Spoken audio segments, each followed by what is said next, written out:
psikosomatis. Psikosomatis itu penyakit yang munculnya dari pikiran, berpengaruh pada tubuh. Dan pada saatnya penyakit itu akan balik dari tubuh masuk ke pikiran. Assalamualaikum warahmatullahi wabarakatuh. Jadi Tuhan juga pasti. Kayak tadi loh, di kepala kita disimpulkan pasti ada yang maha sempurna. Kenapa? Yo kita tadi kan tidak sempurna jadi sempurna, tidak sempurna jadi sempurna. Pasti ada puncaknya, tidak mungkin tidak ada batasnya. Nah, cuma katanya Descartes, gagasan bahwa ada yang sempurna itu pasti tidak dari manusia sendiri. Kenapa? Karena manusia itu tidak sempurna. Pasti adanya dari Tuhan. Jadi Tuhan itu pasti ada. Argumennya namanya argumen ontologi. Ini balik ke ngaji yang dulu ya. Argumen ontologi itu menyimpulkan Tuhan pasti ada dengan akal saja. Biasanya orang menyimpulkan Tuhan ada itulah, lihatlah alam semesta ini, lihatlah keteraturannya, lihatlah kan gitu. Tapi dengan akal saja bisa. Jadi dengan akal itu gini loh. Tuhan itu kan maha, diasumsikan maha bijaksana, maha tahu, maha kuasa, pokoknya maha segalanya. Maha itu kan puncaknya. Nah, sesuatu tidak bisa disebut maha kalau dia tidak ada. Kalau Tuhan itu kita simpulkan punya banyak sifat maha, berarti dia pasti ada. Kenapa? Wong dia maha kok. Masa maha tidak ada? Dia maha kuasa, tapi Tuhannya tidak ada. Kan tidak mungkin. Kalau dia maha pasti ada. Kalau dia kamu sebut maha tahu, dia pasti ada. Kalau kita kan cuma sekedar tahu. Kalau Tuhan maha tahu. Karena dia maha tahu, pasti dia ada. Kalau tidak ada, tidak mungkin bisa disebut maha tahu. Ini kan kesimpulan pakai akal saja. Kalau kita sebut dia maha kuasa, ya pasti dia ada. Masa maha kuasa dia tidak ada? Sama kayak kamu ditanya ini loh. Kamu nyari pacar yang cirinya gimana? Oh, saya nyari yang cantik, kulitnya putih, rambutnya panjang misalnya kan. Terus, kalau saya nggak nyari yang gitu, saya nyari yang ada saja misalnya. Ya, loh. Ini jawabannya kayak cerdas, tapi sebenarnya tidak. Ya. Kalau tadi sudah ngomong kriteria, ya mestinya sudah ada. Ya ada itu nggak perlu disebut. Kalau sudah cantik, rambutnya panjang, kulitnya putih, ya mesti aja ada. Harusnya sesuatu yang ada. Kok tidak tanya lagi, ya. Berarti logikanya perlu diperbaiki. Ya pastinya ada. Ya terkecuali kamu membantahnya yang ada. Atau ya mungkin kamu membantahnya beda. Ya yang mau saja Pak. Oh ya wis. Jadi cantik, kulitnya putih, rambutnya panjang dan mau. Nah, kalau ini masuk akal. Ya. Tapi kalau dan ada itu malah tidak sinkron secara logis. Kamu sudah ngomong kriteria kok masih dibahas adanya. Nah, Tuhan juga begitu. Kamu sudah ngomong ciri-ciri, bahkan dia puncaknya segalanya, masa tidak ada? Secara logis ya pastinya ada. Argumen semacam ini namanya argumen ontologis. Membuktikan Tuhan hanya dengan dasar logika saja. Jadi pakai logika saja, ya kesimpulannya Tuhan pasti ada. Oke. Jadi engkau yang berpikir itu pasti ada. Realitas kelilingmu juga pasti ada. Dan Tuhan juga pasti ada. Nah, ini dasar substansi untuk kamu melakukan refleksi selanjutnya. Ayo berpikir selanjutnya. Berarti apa? Sudah mulai ketemu. Kita punya 3 hal yang pasti benar. Pasti ada.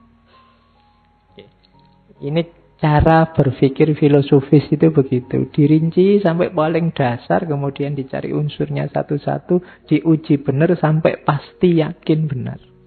Baru melangkah ke jenjang selanjutnya. Terus, nah akhirnya terus masuklah ke gagasannya yang sangat terkenal namanya dualisme. Sebenarnya di antara semua yang paling unik itu manusia, katanya Descartes. Manusia itu punya dua unsur sekaligus. Dia res extensa juga punya, res cogitan juga punya. Manusia itu ada materinya, ada mainnya. Jadi pemikiran sadarnya.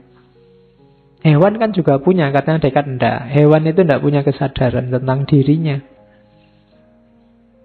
Jadi hewan itu mekanis saja. Kalau manusia, tubuhnya yang res extensa itu mekanis kayak mesin. Tapi jiwanya tidak. Mainnya tidak.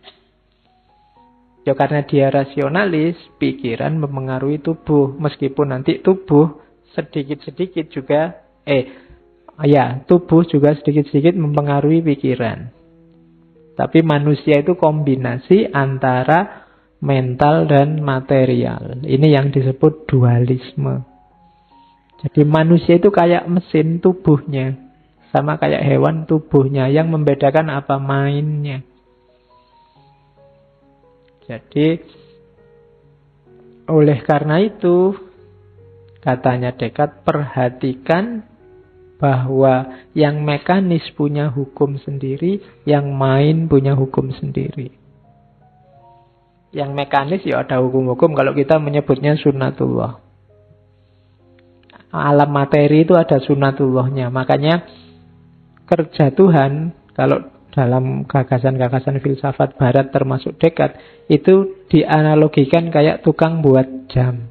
Tuhan itu kayak clockmaker. Jadi clockmaker itu tukang buat jam itu bikin jam. Jamnya sudah berputar sendiri, nggak usah yang bikin jam ikut muter terus. Nanti kamu susah beli arloji sama yang jual.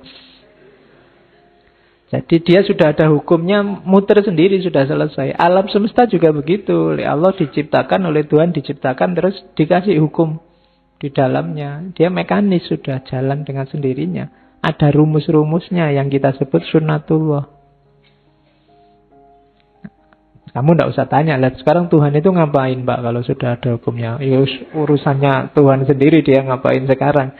Yang jelas alam semesta ada hukum-hukumnya. Ya nanti agak beda dengan teologi kita. Tapi itu yang dikenal pandangan bahwa Tuhan itu the clockmaker.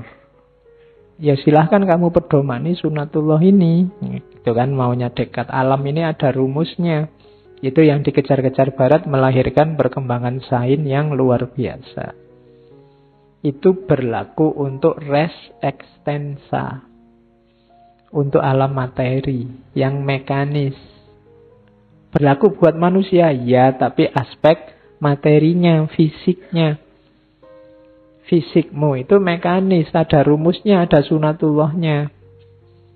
Kalau kamu kena virus, ya pilek. Habis kehujanan, ya bersin-bersin. Itu sudah ada rumusnya. Gitu loh. Pedomani itu. Nah, cuma yang mengendalikan yang materi tadi, kalau di manusia itu mainnya. Yang mendorong, menggerakkan, mengatur segalanya itu dimensi jiwanya, akalnya tadi. Karena manusia makhluk dua dimensi. Dia res materi, juga res kognisi. Kuncinya ternyata ada di akalnya. Ini agak beda dengan pandangan-pandangan ketuhanan sebelumnya. Kalau sebelum Descartes, era-era abad tengah, semuanya kan skenarionya Tuhan, yang menggerakkan manusia Tuhan. Sekarang jadinya sunnatullah, tapi khusus untuk manusia. Manusia ini yang satu-satunya makhluk berpikir, punya main, dia yang mengontrol dirinya lewat mainnya, lewat akalnya.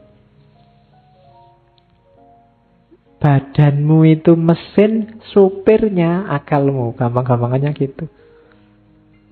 Jadi kuncinya ada di akalmu nanti. Makanya kalau katanya Descartes, akal bisa sangat berpengaruh pada badan, tapi badan juga bisa berpengaruh tapi pada akal, tapi tidak sebanyak akal pada badan. Badanmu bisa sakit tapi semangatmu masih tangguh itu. Bisa begitu. Ya meskipun serba sedikit kalau kamu sedang sakit, pikiranmu tidak bisa jernih, bisa juga begitu, tapi tidak sebanyak akal. Berpengaruh pada badan.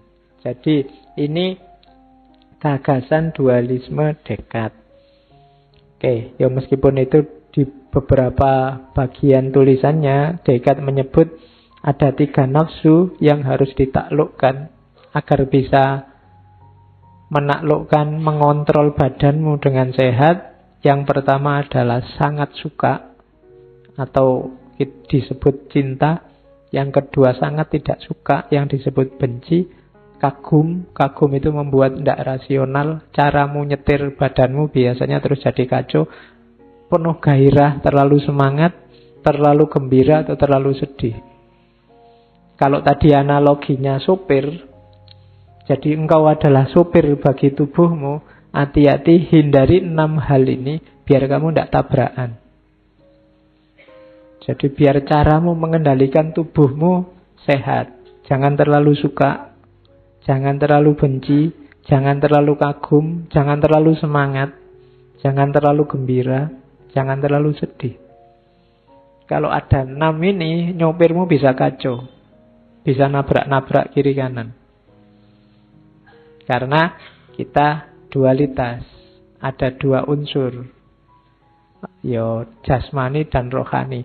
Ini teorinya kelihatan simpel, tapi jangan salah, di zaman itu ini awal. Nanti lahirnya psikologi-psikologi yang dualistis.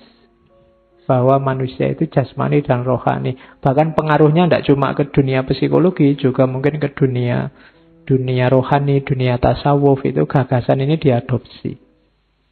Kalau dunia tasawuf bahkan jasad itu tidak penting, yang penting mind, yang penting yang rohani. Tapi awalnya dari sini, gagasan dualismenya Descartes. Nah, ini kerjanya otak. Jadi Descartes mengilustrasikan ada hubungan antara kerja fisik dengan kerja akal. Mata menangkap objek. Saya lihat kamu, itu kan menangkap gambarmu. Matanya saja tidak paham apa-apa. Mata itu kayak kamera, kayak HP-mu ini. Kalau sekedar mata, dia kayak HP, cuma merekam gambar. Yang dilakukan mata apa selanjutnya? Mengirim gambar itu ke pusatnya otak. Cuma oleh otak ini nanti ada 2 lapis, ada otak fisik, ada otak non-fisik. Jadi mata melalui saraf itu ngirim sinyal ke otak fisik. Nah, otak fisik ini yang membawa ke, bahasanya otak yang non-fisik. Karena otak dan akal itu kan beda. Kalau mau dibedakan, dari mata dikirim ke otak, dari otak dikirim ke akal. Itu 2 hal yang berbeda. Nah, akal ini yang nanti menginformasikan itu apa, responnya harus bagaimana. Ya kayak kamu lihat, misalnya ada anak cakep lewat itu kan, matamu melihat, ini cuma kayak kamera menangkap gambar gitu aja kan, disampaikan ke otak, terus otak ngasih tahu, loh cepet cakep loh itu, terus kamu sweet. Nah, itu ada prosesnya. Jadi dari mata, jadi tidak ada kok dari mata turun ke hati itu. Mata itu, iya. Kalau otaknya tidak jalan juga, meskipun ada yang cakep-cakep, kamu melongo aja. Jadi otaknya yang ngasih informasi, terus kamu wow atau aduh gitu. Jadi dari mata ke otak ke akal dibalikkan lagi. Cuma problemnya antara otak yang fisik dengan akal yang non fisik itu terus jalurnya gimana? Ini yang sebenarnya tidak terselesaikan sampai hari ini. Iya ya menyelesaikan. Sinyalnya apa? Nah, terus ada temuan di dunia biologi sama Descartes. Oh ya mungkin itu. Namanya pineal gland. Atau glandula pineal. Tempatnya di tengah-tengah. Yang itu jadi transmitternya antara otak fisik dengan akal non fisik. Cuma ini asumsi saja karena kerja detailnya juga masih susah. Jadi yang punya sinyal mentransmisikan itu yo apa yo kalau HP towernya mungkin itu. Yang dia yang bisa mengirim transmisi dari otak fisik ke akal yang non fisik. Jadi dari situ komunikasi, makanya itu jangan sampai rusak. Kalau sinyal itu rusak, kacau. Kamu tidak bisa berpikir, tidak bisa menangkap sinyal-sinyal. Oke, ya nanti kalau dalam filsafat Islam kan nanti akal yang rohani ini bisa berhubungan dengan akal tertinggi. Namanya akal mustafat dan seterusnya. Yang di situ orang bisa dapat pengetahuan-pengetahuan luar biasa tanpa harus lewat informasi dari bawah. Jadi manusia itu dualistis, ada rohani jasmani yang jadi setirnya, yang rohani mainnya. Yang main ini dia ada transmisinya namanya pineal gland. Oke, jadi diawali dari meragukan, ketemu 3 kepastian, berpikir dunia materi dan Tuhan. Kemudian disimpulkan kalau manusia ini punya 2 unsur, dia dualistik, jasmani rohani, tapi kuncinya ada di mind yang di dunia rohani, yang itu punya sambungan transmisi dengan dunia jasmani, namanya pineal gland. Ini saya ceritanya kita cuma ringkes begitu, tapi kalau Descartes mikirnya lama. Ya, kamu enak tinggal metik hasilnya. Dia refleksinya lama. Terus, nah, ada lagi unsur etiknya sekarang. Yang ada hubungannya dengan perilaku manusia.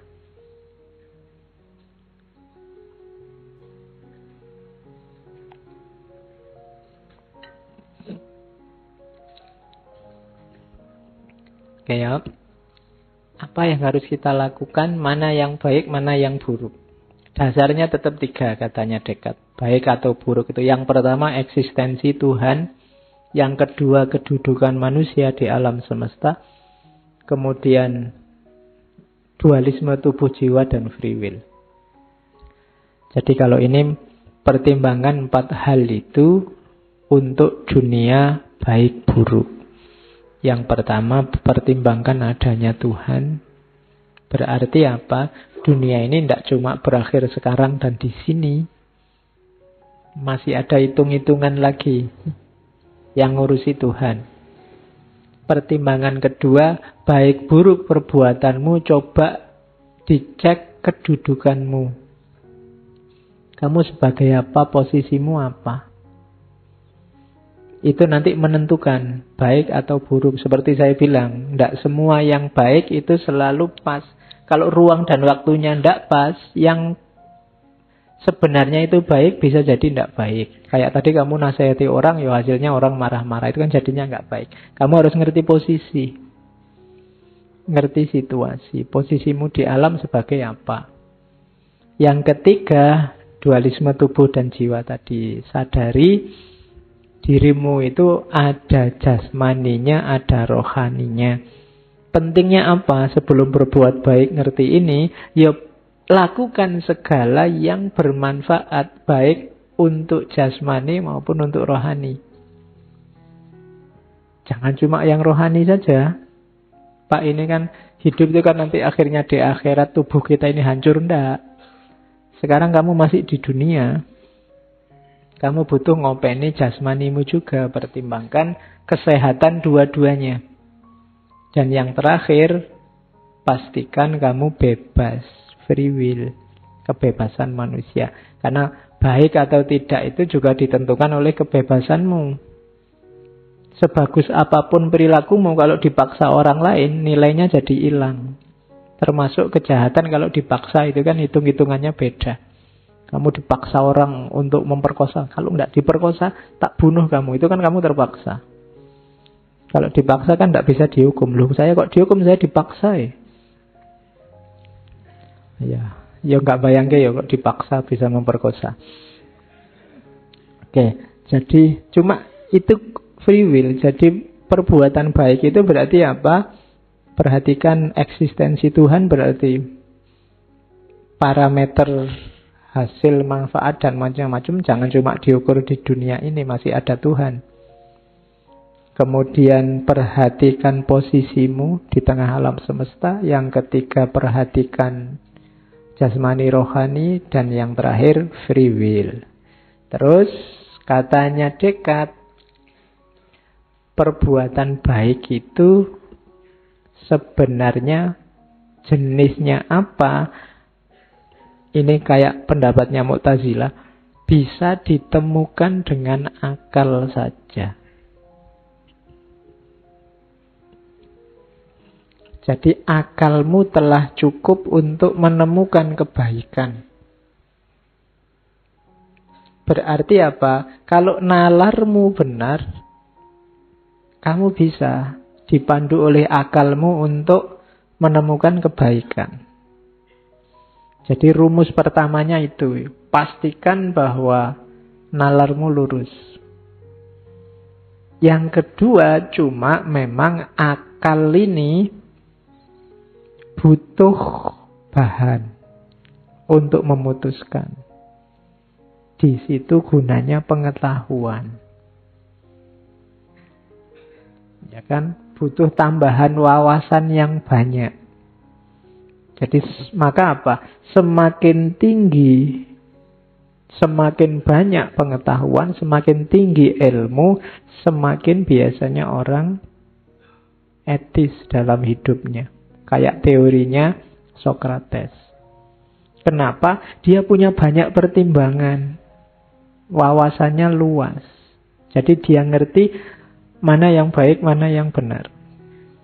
Itu rumus kedua. Jadi rumus pertama, akal bisa menemukan kebenaran. Rumus kedua, akal tapi butuh pengetahuan untuk bahan pemecahan masalah. Rumus ketiga, cuma kerja akal juga tergantung dengan kondisi mental. Ini rumus ketiga. Jadi akalmu itu nanti kalau kerja juga, ya kalau bahasamu hari ini tergantung moodmu, tergantung situasi batinmu. Kayak tadi kamu sedang sangat senang, atau sangat sedih, atau sangat gembira, atau sangat cinta, atau sangat benci. Ini tidak normal, sudah kerja akal. Kalau sudah kayak gini, susah menemukan yang tepat dan benar.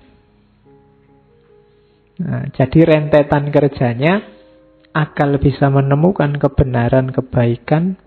Cuma untuk bahan dia butuh pengetahuan. Jangan lupa juga cara kerjanya juga banyak dipengaruhi oleh situasi mental. Itu rumus ketiga. Rumus keempat, kondisi mental. Ya kan, situasi mental tadi banyak berhubungan dengan kondisi tubuh. Yang materi-materi, yang fisik-fisik. Biasanya kan yang membuatmu sangat sedih, sangat senang, sangat gembira, itu kan hal-hal yang fisik di luar dirimu. Termasuk jasmaniahmu. Jadi rumus keempat. Kesimpulannya apa? Oh, kalau gitu, kalau ingin belajar etika atau hidup secara etis, kita harus membahasnya secara komplit.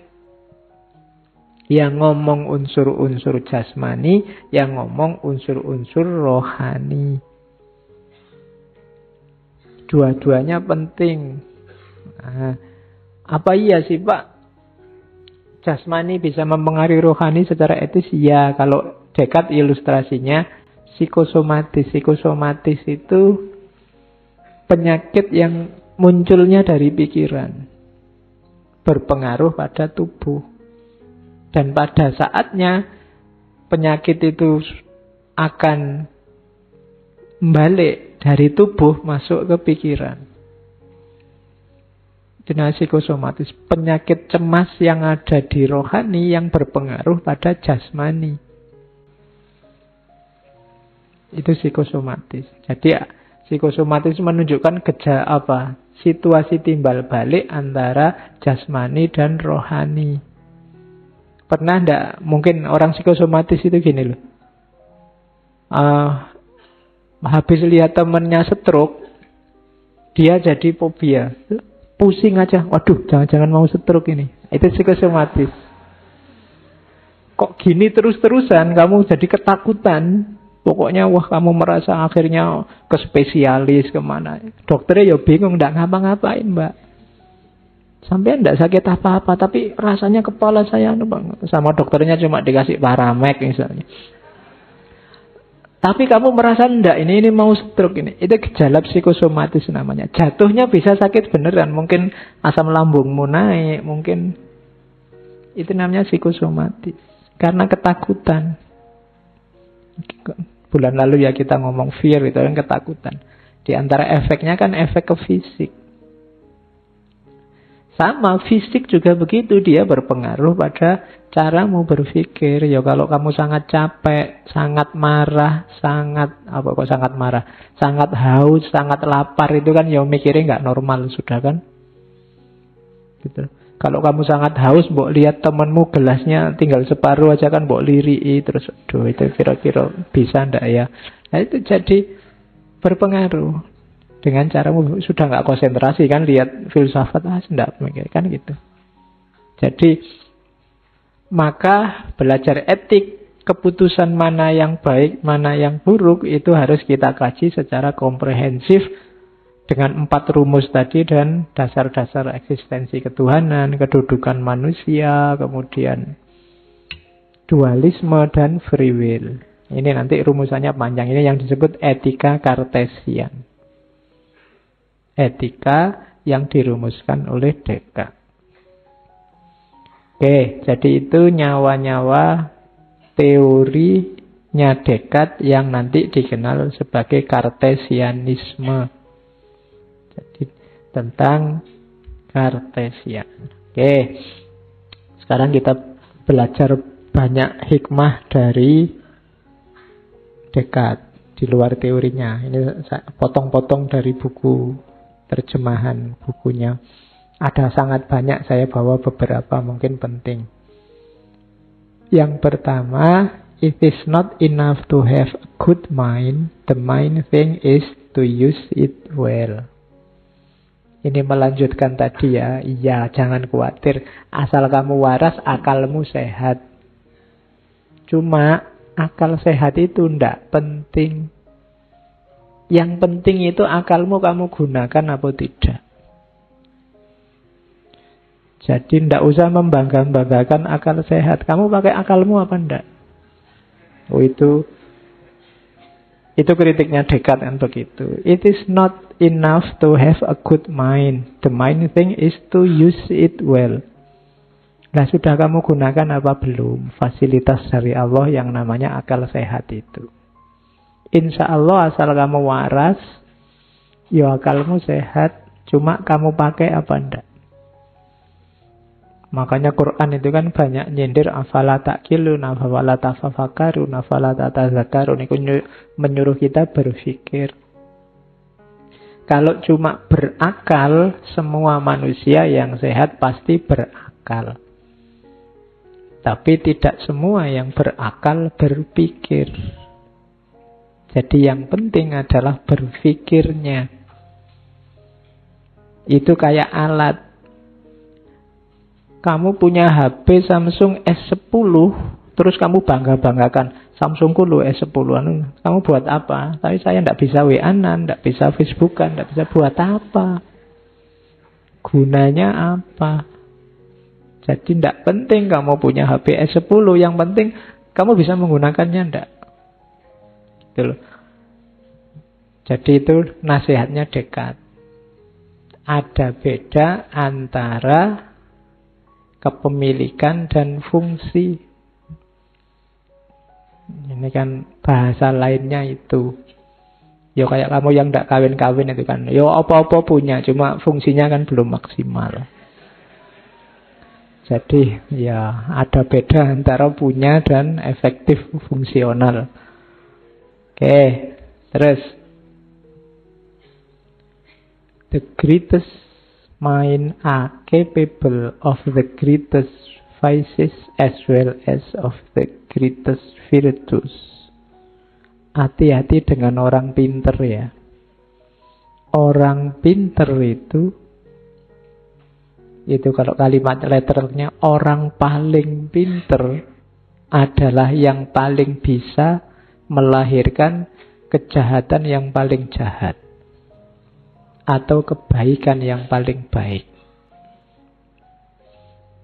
Jadi ya orang pinter itu kalau jahat ya jahatnya pol. Kalau baik dia juga baiknya bisa pol. Kenapa? Akalnya jalan. Bisa didaya gunakan. Apakah itu untuk kejahatannya ataukah untuk kebaikannya. Jadi kalau kamu punya teman pinter kok jahat, hati-hati. Kejahatannya bisa sangat membahayakan. Cari teman yang pinter dan baik. Itu dia bisa jadi paling baik. Ini rumus. Ini yang bilang Descartes loh ya, bukan ulama. Ya, jadi kalau kamu tidak manut tidak apa-apa, cuma dawuhnya Descartes aja kok. Ya. Jadi the greatest mind are capable. Cuma ya tadi saya bilangnya Descartes itu dapat ilham. Jangan-jangan itu semacam ilham kaya wali gitu dia. Terus tercerahkan, terus mencari kebenaran. Oke. Jadi orang pintar itu ya minum tolak angin. Terus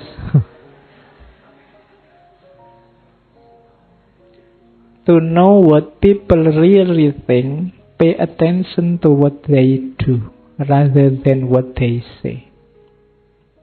Kalau ingin ngerti apa yang ada di kepala, yang difikirkan oleh masyarakat, jangan dilihat apa yang mereka katakan, tapi lihatlah apa yang mereka lakukan. Pay attention to what they do. Perhatikan apa yang mereka lakukan, bukan yang mereka katakan. Maka jangan terlalu galau, jangan terlalu baper dengan postingan-postingan. Itu hanya apa yang mereka katakan, bisa jadi di dunia nyata kebalikannya. Ada yang di Instagram, di Facebook, gawanasnya luar biasa. Kalau ketemu kutuknya, kutuk itu. Jadi kupernya luar biasa. Ada yang begitu. Kamu tidak nyangka loh orang ini ya. Kamu kan bisa heran begitu. Maka tidak bisa kamu menyimpulkan apa yang ada di pikirannya masyarakat dari yang mereka katakan.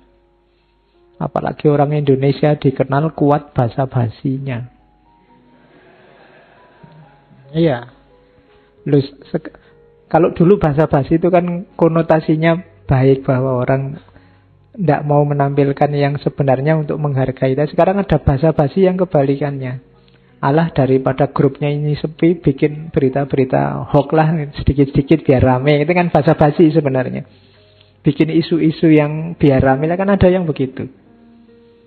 Jadi jangan terlalu baper, jangan terlalu diambil hati urusan-urusan yang mereka katakan, tapi lebih perhatikanlah apa yang mereka lakukan.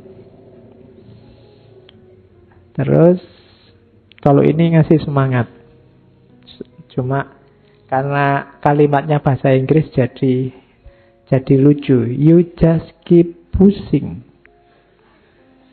Iya, you just keep pushing. I made every mistake that could be made, but I just kept pushing. Iya, kalau bahasa Inggris kan pushing. Pushing itu ayo semangat. Ya mendorong. Ya kayak kamu masuk ke mall-mall itu kan ada push sama pull. Ya meskipun dibolak-balik padha wae. Ya. Jadi ayo maju terus. Ya kadang-kadang salah. Aku kadang-kadang membuat banyak kesalahan. Tapi aku maju terus. Karena kalau salah berhenti, dunia ini tidak maju-maju. Justru dengan salah kamu tahu bahwa ada yang keliru terus diperbaiki. Jadi dengan kegagalan itu kamu belajar banyak. Majulah terus. Eman-eman, nanti kamu yang gagal, yang belajar orang lain. Wah, nggak usah niru kayak dia loh. Malah orang lain yang belajar. Kamunya sendiri nyerah, padahal kamu yang dapat ilmunya dengan kegagalanmu. Jadi maju terus. Jangan mundur hanya karena salah atau gagal. Salah diperbaiki, gagal diulang lagi, kan gitu aja. Itu rumusnya orang hidup. Kalau manusia terhentikan oleh kesalahan atau kegagalan, ya mungkin tidak ada orang yang sukses. Coba kamu tanya orang-orang sukses itu. Pasti dia jungkir balik dulu. Keliru, salah, gagal itu biasa. Tetap maju. Keep pushing. Keep pushing itu ya tetap push, maju terus. Dorong maju terus. Bukan pusing, bahasa Indonesia pusing, mumet itu. Jadi majulah terus. Nah, itu nasihatnya Descartes. Ini trik biar tidak tersakiti kalau ada orang ngeritik kamu. Whenever anyone has offended me, I try to raise my soul so high that the offense cannot reach it. Kalau ada orang menyerangku, aku akan naik setinggi mungkin sehingga dia tidak akan bisa menjangkauku. Oh, itu naiklah setinggi mungkin. Biar orang tidak bisa lagi menyerangmu karena dia masih di bawah, kamu sudah di atas. Kalau dia mau menyerangmu, dia harus ndangak dan loncat. Enggak. Nah, kamu sudah sangat tinggi, tidak bisa sudah. Nah, itu rumus dari Descartes. Tapi kalau kamu diam saja atau melawannya sekarang, levelmu masih di bawah. Maka naiklah setinggi mungkin. Just nggak usah konflik, nggak usah rame, pokoknya kamu naik aja. Nanti yang menyerangmu akan sadar sendiri bahwa tidak seharusnya dia menyerangmu. Whenever anyone offend me, I try to raise my soul so high. Naiklah setinggi mungkin. Ya mungkin besok musuhmu naik mobil, tapi kamu sudah naik helikopter. Jadi dia tidak bisa sudah. Kalau ingin menyapamu harus mendangak ke atas. Nah, itu triknya.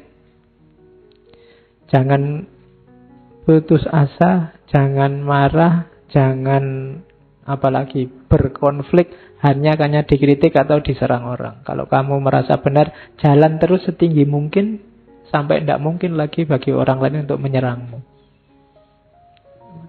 Yuk. Descartes juga banyak dikritik, banyak diserang. Bahkan dia menyembunyikan beberapa karyanya karena takut kena eksekusi.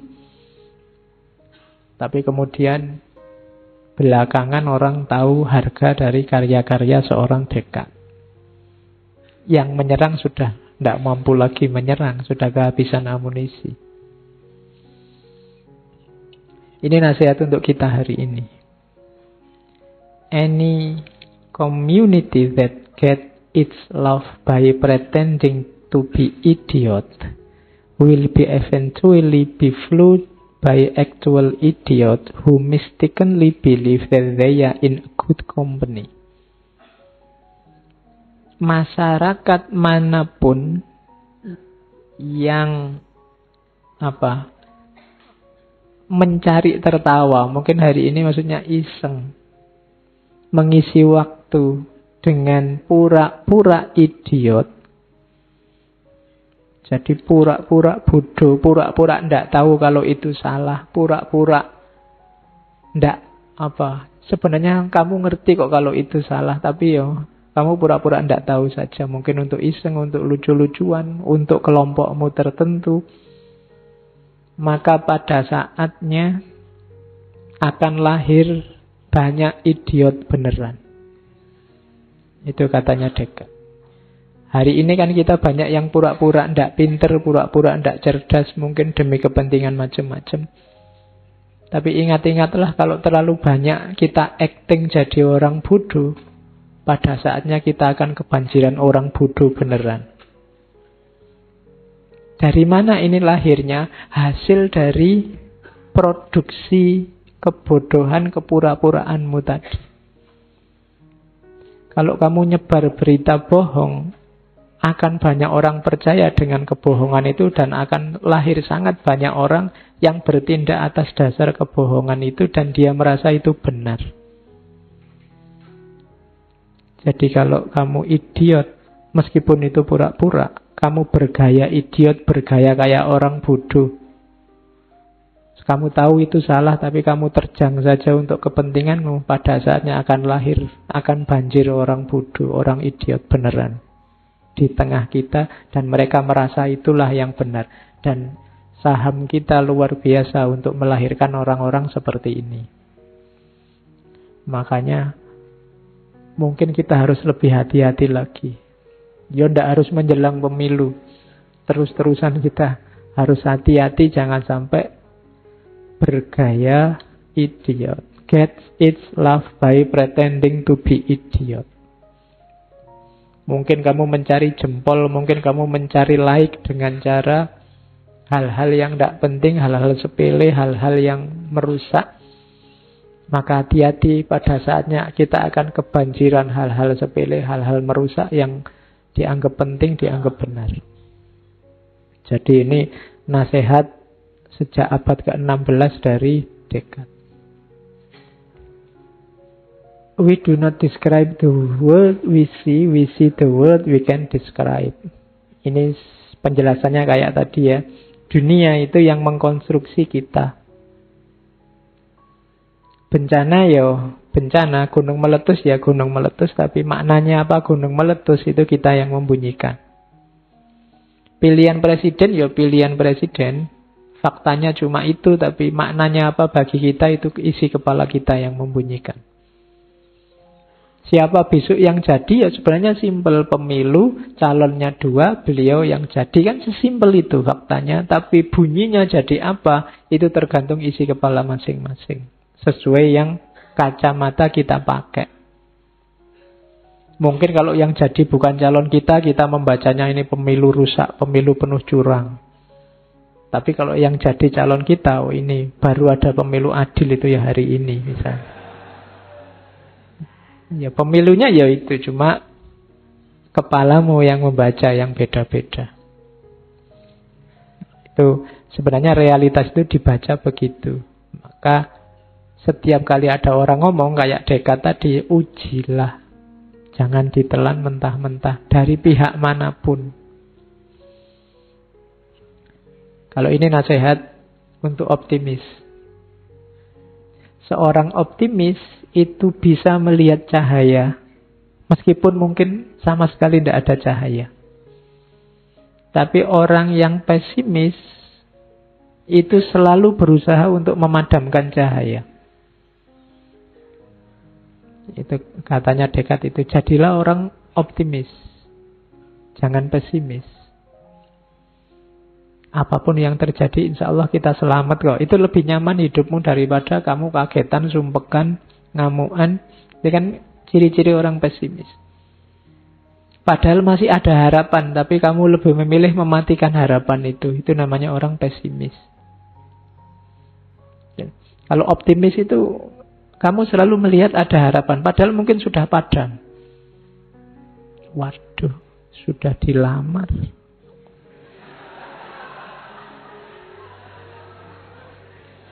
Ya. Loh itu kan padam harapanmu, tapi enggak, masih ada celah misalnya. Sebelum janur kuningnya melengkung misalnya. Loh sudah melengkung sekarang. Enggak apa-apa, masih ada. Selalu melihat cahaya. Tapi orang yang pesimis, Belum nembak sudah, ditolak mesti. Ya sudah, padahal mungkin masih ada harapan. Bedanya di situ. Ya ini Descartes mau menyarankan kita, ayo optimis.